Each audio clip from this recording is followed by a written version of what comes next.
So you are watching another episode of Shane Solomon Meets, brought to you by the Cornwall channel. I'm your host, Shane Solomon, and today, I'm excited about this, I'm meeting the angry astronaut.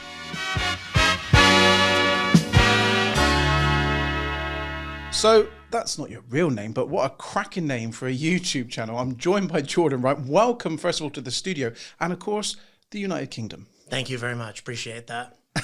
So Jordan, we met recently at a social evening with the wonderful SpacePort Cornwall and Virgin Orbit team. Now, your journey, I've watched you, you're close, as we're recording this, to 90,000 subscribers on YouTube. Now, where does this even start from you? You know, the angry astronaut, where does it come from? Well, I watched a lot of YouTube's space coverage, and I realized that I could do what a lot of these other folks were doing, except I needed a different take. Obviously, if I did what everybody else was doing, might be able to make it work, might not. Duplicating somebody else's work is never a solution. So instead, I found that when people are covering spaceflight, especially media personalities, they never really get rude about it because it's all about, ooh, space, isn't this amazing what you're doing and all that, which of course it is. But, not everybody is doing a perfect job. As a matter of fact, some people are doing a really wretched job of things. And so I decided if I'm the angry astronaut and I become more critical, I do critical editorials of things that are messed up in spaceflight, then there might draw some attention. It took a little while. I was about 700 subscribers. There was a fellow in Yorkshire who called me up, and he had helped build other YouTube channels in the past. He said, "You have real potential here." And I said, "Sure, I'd be happy to work together with you." And all of a sudden I was at 10,000 subscribers and 20, and it just kind of took off from there. And what was you doing before that then? Prior to that, I raised money for a charity for 7 years. And prior to that, I spent 20 years in corporate sales, selling telecommunications and broadband to companies. So nothing at all to do with spaceflight. And have you been used to working a camera then? Because if anyone's not checked out your YouTube channel, you produce it yourself. You don't have the luxury like I have a Jay. You don't have a Jay. Probably a good thing. He's mega expensive, but well worth it. So you do all your stuff yourself. So was you using cameras before this? Obviously everyone takes a picture, but, and sound and microphones and all this sort of stuff. A lot of it had to be self-taught. I mean, my brother is a media expert, but he lives in Colorado, about 2,000 miles away from me. So there's only so much he could do. And my father had done some photography in his life as a hobby and such. But no, as far as media's production is concerned, I've been pretty much playing it by ear. Now, I'm really excited about what's happening here in Cornwall right now. And I want to do a massive shout out to the team at SpacePort Cornwall, because Melissa Thorpe there and even their PR team, Jess Ratty and Georgia, they're doing a wonderful job on what you described to me in the green room as quite a small budget for space, right? Yeah, I mean, everything that they've done at SpacePort Cornwall has been done for a few £1 million. I mean, from an American perspective, it's unbelievable. I mean, if we take, for example, Jeff Bezos's company, Blue Origin, who they sent up William Shatner to suborbital space not that long ago, that sort of thing. That company receives an infusion of $1 billion a year from Jeff every single year. If any of the European launch providers or spaceflight companies that I talk to, if any of them got that kind of money, what they could do would be amazing. I mean, really surpassing anything that's ever been done in Europe before. But they don't have that kind of funding. And so therefore, they have to make do with what they have. And they've still accomplished amazing things. And what does this mean right now for Cornwall and for the UK and for Europe, for what's going on right now? I can't overstate the importance of what's happening here. This is the first commercial orbital launch from Western Europe, period. In the past, even though many, many satellites are manufactured in this country and in Europe in general, instead, everything is shipped to my country. And so as a result, you have satellites being shipped at great expense and sometimes very, very sensitive equipment going overseas. On top of that, you also have the expense of sending all of the technicians, all of the security that these satellites sometimes require. All of this stuff has to be sent over to the United States, not only in terms of a great expense, but also a great cost in terms of greenhouse gases and damage to the environment. All of that can be bypassed if you launch things out of here. And that is what you guys are doing. It's impressive. And this is the beginning of something very important. That is amazing, and I can feel the passion there, right? And that statement alone has just got over to me how important it is, and all the kind of news I've heard about it before. Not that I'm saying that the news coming out of the spaceport, but sometimes you just don't hear it because it's locals, it's people you know. But that was a very powerful kind of explanation there, and I can see why you're so passionate about it.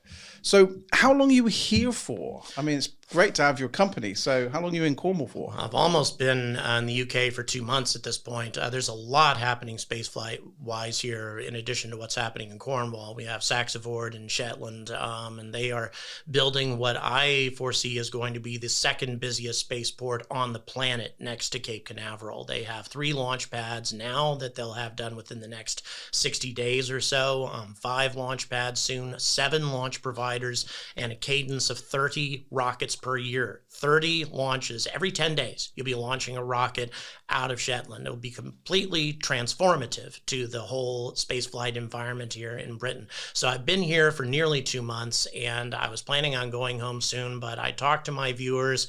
My viewers gave me another infusion of cash yesterday to stay over here longer. To my great surprise, the economy's bad right now. I certainly didn't want them to give me money unless they really wanted me to stay here, but they did. And it was very, very moving. Well, I saw a part of that last night, and I was like, wow, what a wonderful subscriber base and following you have. And your gratitude always comes across. I've only known you a few days, really, but I can see that gratitude coming across. And I guess you need that with a YouTube channel. You know, when you reach the numbers that you do, and you can't do all this for free. It does take, travel costs, everything, the cost of living and everything.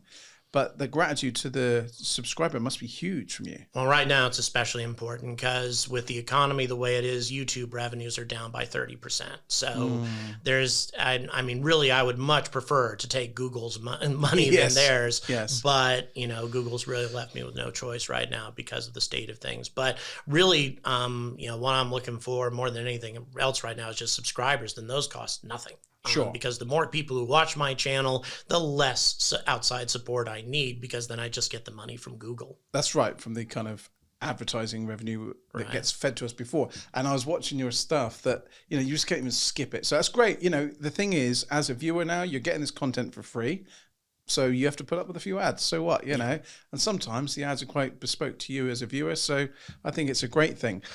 So what next for you? I mean, apart from staying here in Cornwall for a little bit longer, Shetland.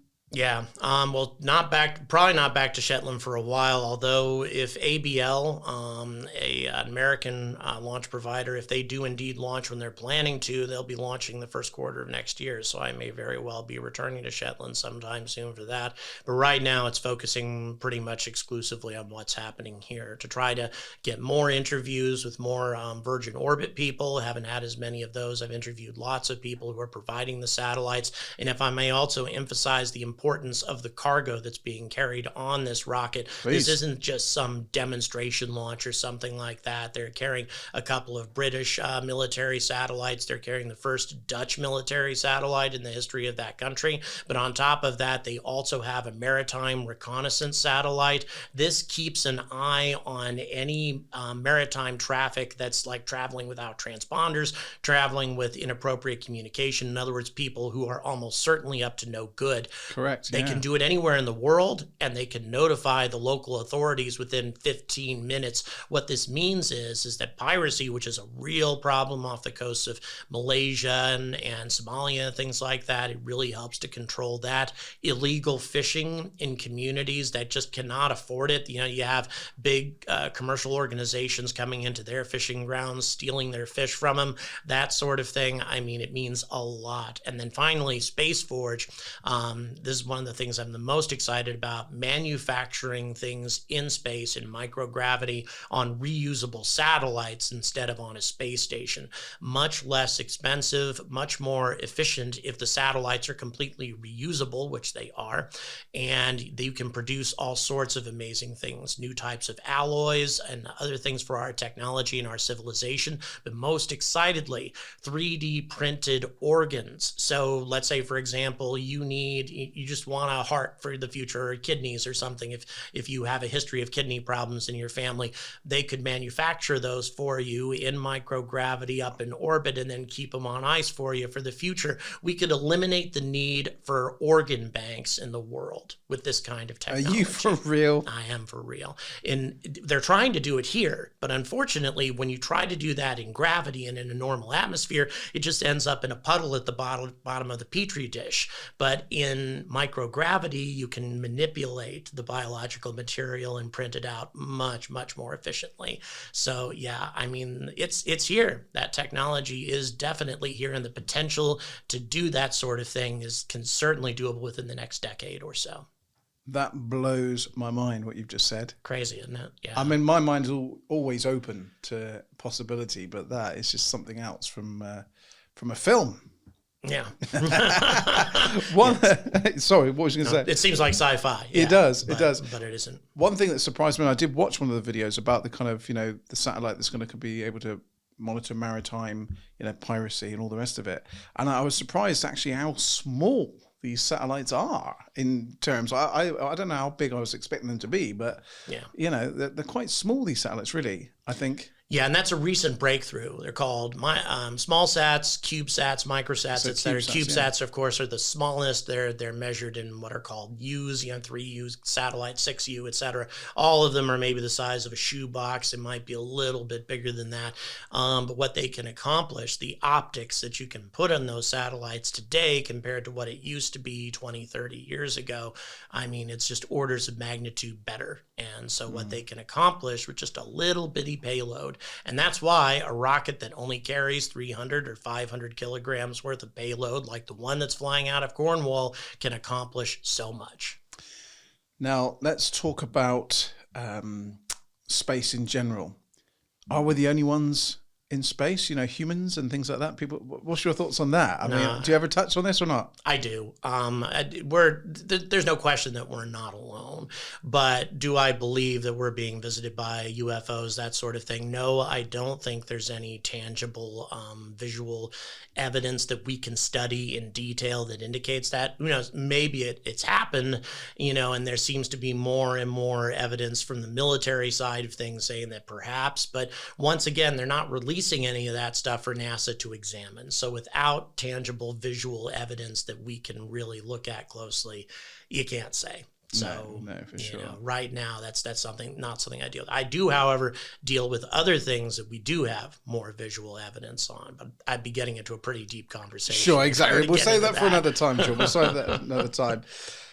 The government, the UK government, they could do more, right? Far more. And that's one thing. I mean, I want to be clear about one thing. I'm not here to tell the British how to run the government, okay? Not at all. But one thing I can tell you is I know what spaceflight does for my country, and I know how much money we spend on it. And the fact of the matter is we spend more than 25 times as much money on NASA as Britain spends on their own space agency. And of course, you might say, well, the economy isn't, big enough or whatever. France has the same size economy as the UK does and spends more than 3 times as much money on space flight as the UK does. And, we talk, well, we're in a state of economic crisis. We can't do anything about it right now. Now is the time to do something about it. 45,000 spaceflight related jobs exist in this country on so little money. Can you imagine how many more jobs would be created if Britain were to invest £3 billion a year instead of 1, which would still be a smaller amount per capita than the US spends on space flight, but it would create so many jobs in a time of economic crisis when you really need them.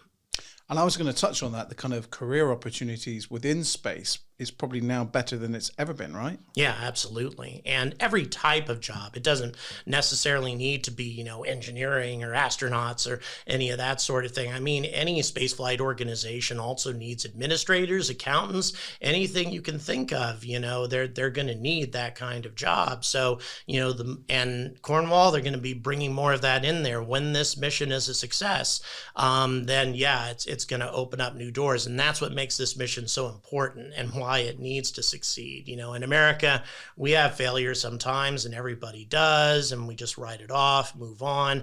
This is a very important mission for Britain. I'm not confident that if we have, if we do have an anomaly with this flight, if something goes wrong with it, I'm not sure if, the British government will invest more money to try again. And they need to if that happens. But really what would be simpler if it just succeeds the first time around. And I'll tell you, I think Virgin Orbit, you couldn't ask for a better company to do it. I was going to say, how confident are you, do you think, that this first mission will go well? I'm never going to say 100%. Sure. I'd give it about 95%. I'm not even going to say 99. Sure. Because it's space flight, you never know. It's really science as well. At the end of the day, it's a bit like a computer system or a mobile phone. It can always fail. It's great when it's working, but even your top kind of engineers, your Apples of the world and things like that, right? Things can still go wrong, can't they? Virgin Orbit has only had one failure, and that was on their first launch. After that, they have done flawlessly, and they have put a huge amount of TLC into this rocket. So I would be very, very surprised if something went wrong with it, but it's space. Anything can happen. It is space.